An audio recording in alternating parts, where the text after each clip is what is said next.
ৰাইজ বহুত গৰম, গতিকে মাছ মাংসৰ বাহিৰে খুব সুন্দৰকৈ যে গৰম দিনত খাব পাৰে। এয়া চাওক,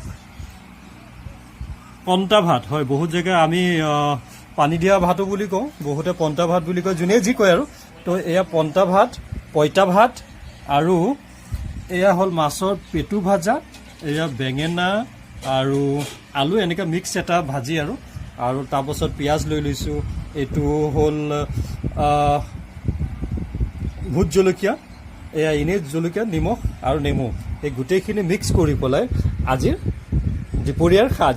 গতিকে ভাল লাগিব, ইমান গৰমত মাছ মাংস খাব নোৱাৰে, গতিকে কেক খাম বুলি ভাবিলোঁ আৰু আপোনালোককো অলপমান দেখাই দিওঁ। দেখিছে নহয়, ইমান ধুনীয়া দেখিছে। পানীত ৰাতিপুৱাই পানী দি পেলাই থৈ দিছিলোঁ ভাতখিনি, একদম ধুনীয়া হৈ আছে আৰু দেখিছে নহয়। এতিয়া গোটেইখিনি